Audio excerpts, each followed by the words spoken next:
Hey, this is Dre with BraceYourself.Podcast, and we'd like to welcome everybody who's listening, who's watching today from all over of melting USA, because I'm sure it's just as hot as it is in Las Vegas at 105 or 110 as it is everywhere else, and we hope that you're staying indoors, being safe, being cool.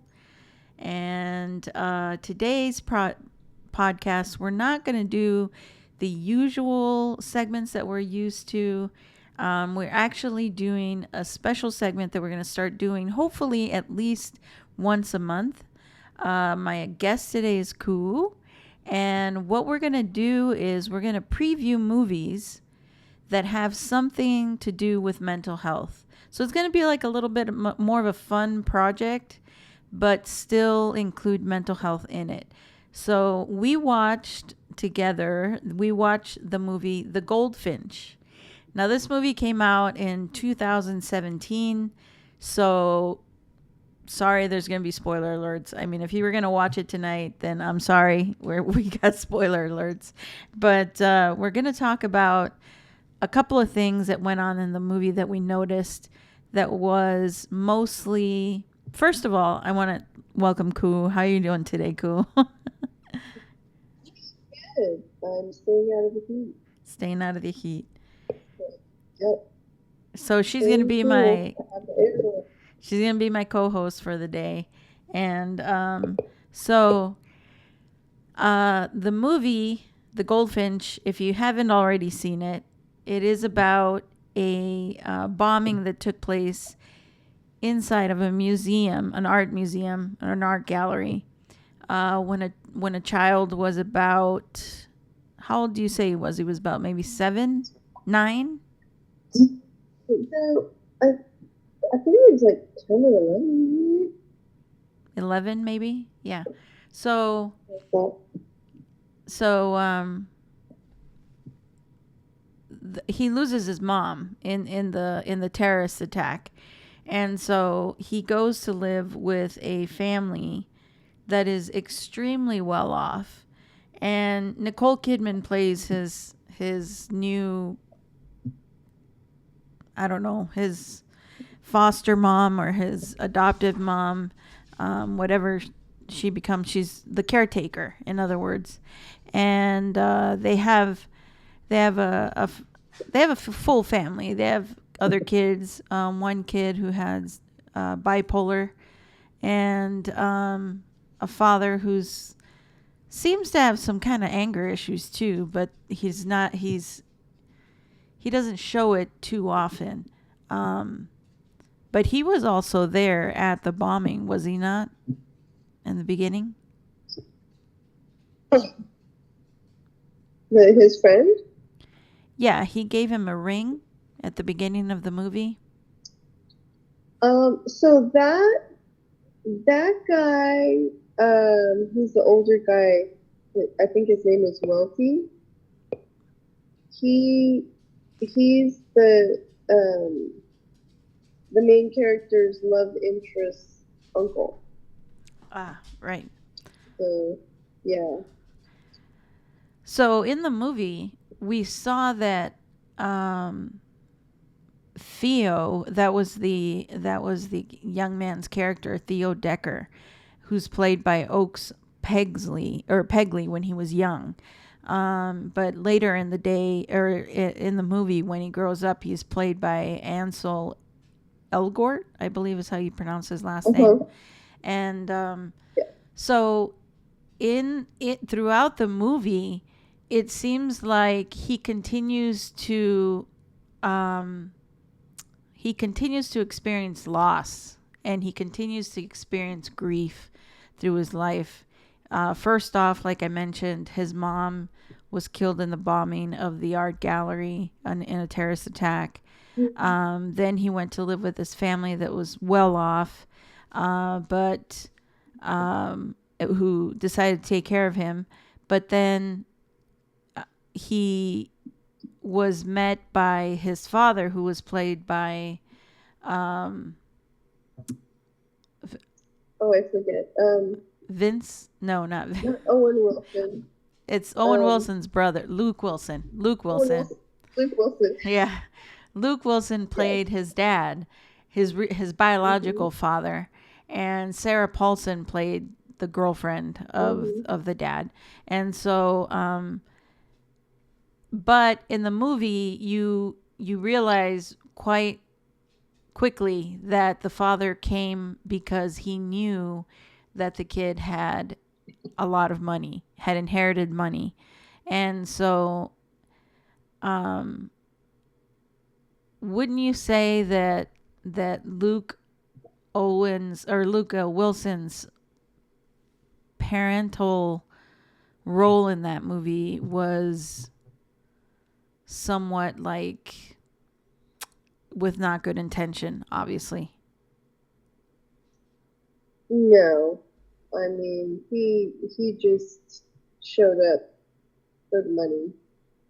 Yeah. And he wasn't in the picture before when the mom was alive, and after the mom died in the bombing, um, I guess it took him a little while, but he finally he finally showed up to take him back to Vegas where he lived, and it was right before Nicole Kidman was going to make an announcement that they were probably going to adopt Mm-hmm.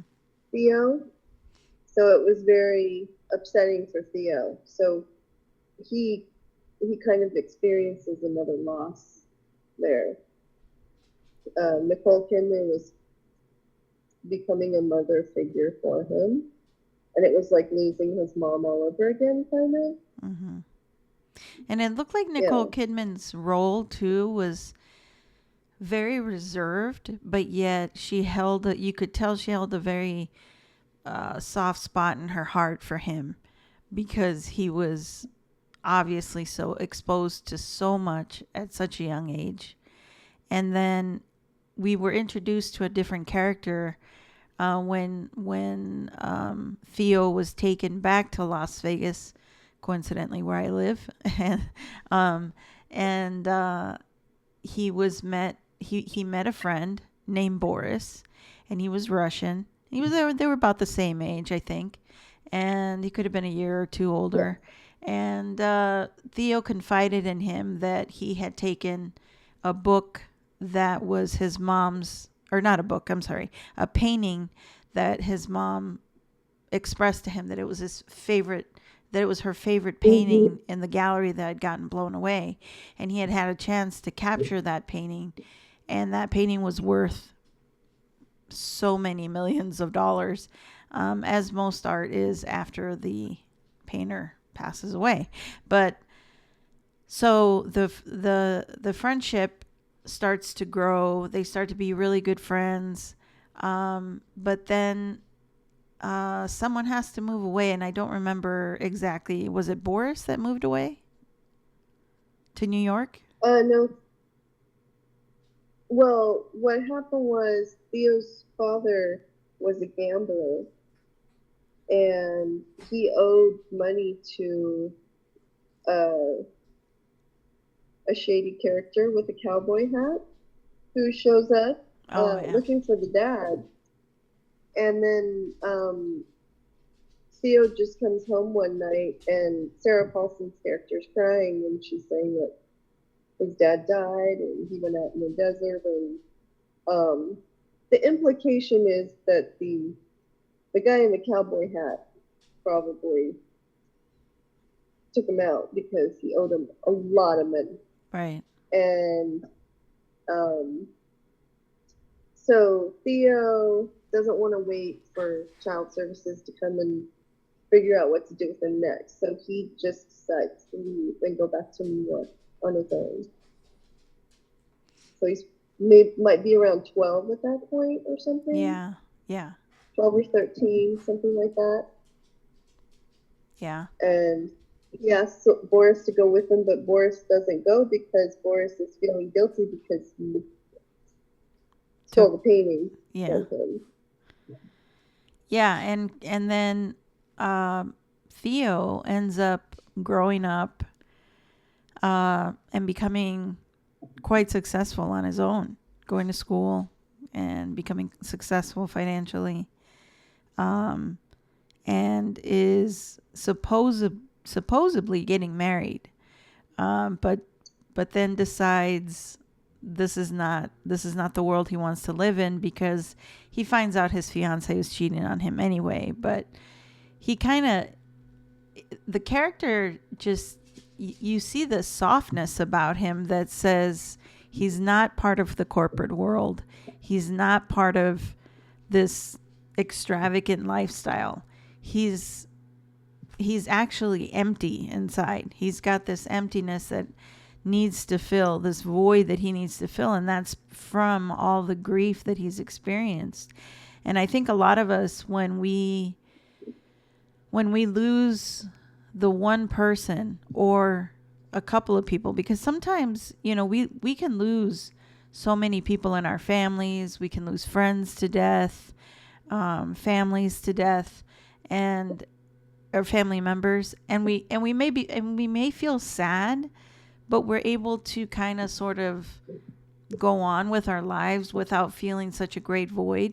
But sometimes when it's your one person, that one person that means a lot to you, when you lose that one person, it's very difficult to fill that void, and you go through life filling it with either substances or bad relationships or bad decisions, bad even bad job selections, and just your life just has no direction, really. And I think that that's shown in his, even though he had drive to be able to make it financially. But I think that the loss of his friendship, the loss of his mother, the loss of the family, the loss of his dad even, he finally became reacquainted with his friend. And his friend finally says, he apologizes for stealing the painting. So he finds himself like losing his friend all over again. What do you think is important, Ku, when we have this parental idealization of what a parent should be, but it's ripped from us? What do you think could ever fill that void, or what do you think could be something that you could recover from, or can you, do you think?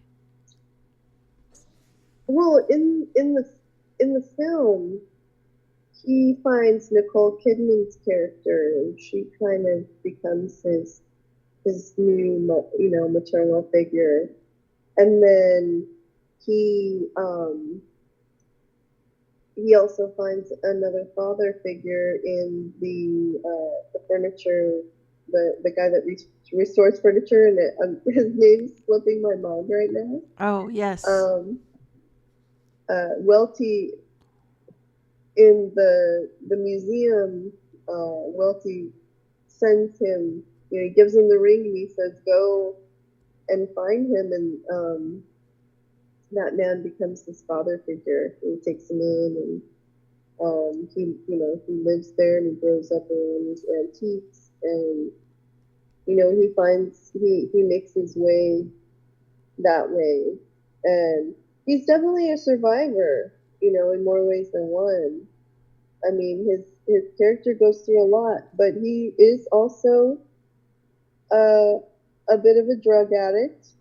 Mm-hmm. When he was back in Vegas, him and Boris, they found either the dad or his girlfriend's stash of Vicodin. Yeah. And so they start snorting it back then. And when he comes to New York and they show him when he's older, which he looks to be about in his early 20s at that point. His name was Hobie, by the way. Hobie, thank you. Yeah. He has Theo has an addiction. He's got a little opiate addiction going at that point, so, which is no small thing, but that's, I mean, going through the kind of loss, the kind of trauma that he went through. I mean, he was in the bombing too.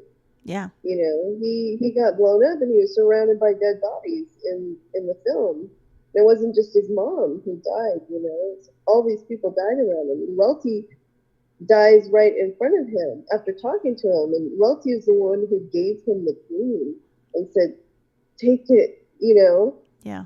And so as a little kid, he watches this man die in front of him.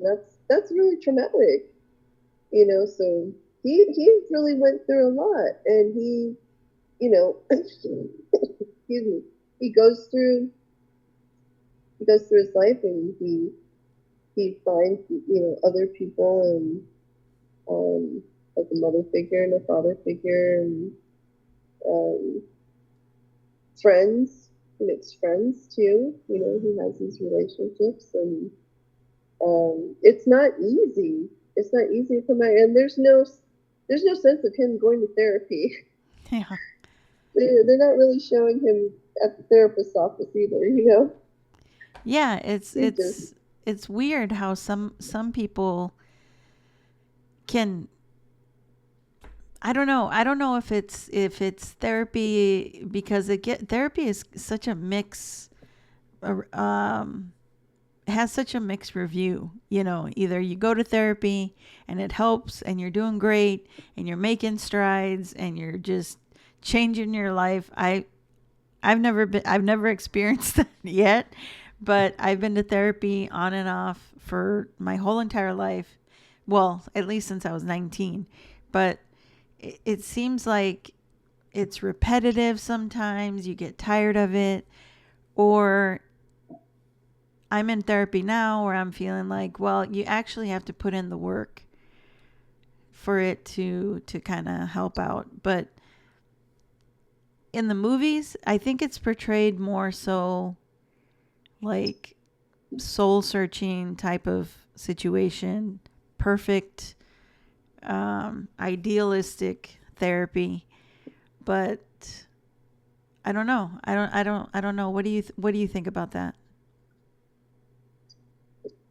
I haven't really seen any movies that handled therapy in an interesting way, and maybe because I don't know, maybe it's just boring for a viewer to see someone go to the therapist office. I don't know.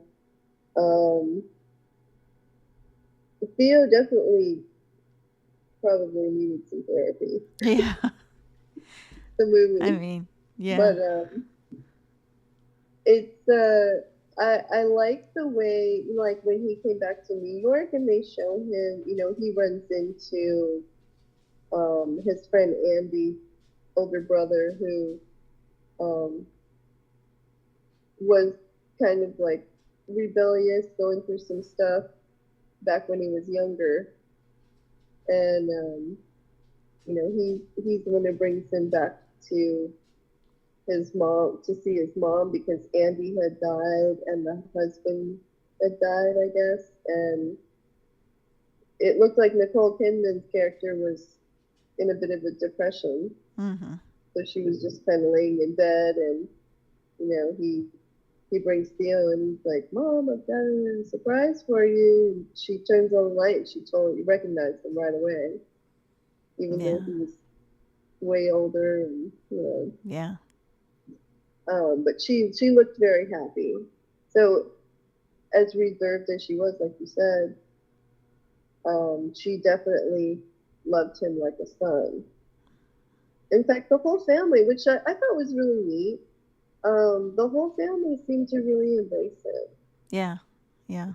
And he ended up engaged to the younger sister. Yeah. Kitty, I think her name was. But she was, and her character is interesting too, because um, she wanted to marry him to make her mom happy. Yeah. And maybe To keep because she him felt that, in the family, kind of, sorta, in a weird way. because she was in love with the bully from when they were younger, like Theo's bully. Yeah. Um, but she couldn't marry him for some reason. They didn't really explain it. He didn't look upscale when they showed him, so I don't Yeah. know if maybe he didn't have any money, so it wouldn't have been acceptable for her to marry him. I'm not sure. But I didn't read the book. That's Yeah. Yeah. maybe that was explained in the book. Yeah, but it was kind of cool the way the family really embraced Theo, and even the older brother, who seemed like he was a big jerk. Yeah. He was happy to see him too. Yeah. I think he was the bipolar character. I think he's the one who had the bipolar. Yeah. Yeah. So, yeah, I would recommend this movie. I would recommend it at least 8 out of 10. 8 out of 10 only because it may be triggering to some people, because of the bombing, because of the loss, the grief. But I throughout the entire movie, I could not help but feel that void that he had in his soul. I mean, it just illuminated through his persona. He was always looking for something to fulfill his life. And I think sometimes we do that in our own lives because of our own losses, whether it be financial, spiritual, family, friends. When we lose ourselves into depression, into other mental health issues that we may have been exposed to and are now, they're part of us. They've wired into our brain. So I truly recommend this movie. We'll try our next movie that we want to discuss is called the oh shoot, now I forgot the name of it. Castle. The Glass Castle. Yes, The Glass Castle. That's also which was another amazing movie. It was another amazing movie, and it has a lot of mental health issues in that movie from A through Z, from start to finish. It was also made in 2017, so there will be spoiler alerts there as well, because if you haven't seen it, maybe you should catch it, give it a try. And but yeah, it's based on a true story. And it's based on a true story as well. But we hope you'll enjoy these upcoming segments of movie reviews, how they relate to mental health, how maybe you can watch them and hopefully not be triggered, but maybe take a look into yourself and see how you can relate to the characters, see how you can relate to the mental health keys that are part of the movie, and maybe find some comfort, maybe find some explanation, maybe find some expression of how you can view your own mental health issues that you're dealing with. And if you have any suggestions to movies that you'd like for us to review, drop it in the comments, and we'll make sure that we watch them and review them and see how we go from there. But until next time, thank you, Ku, for joining me. Thank you for watching the movie with me. It was a great time. And until next time, that's a wrap.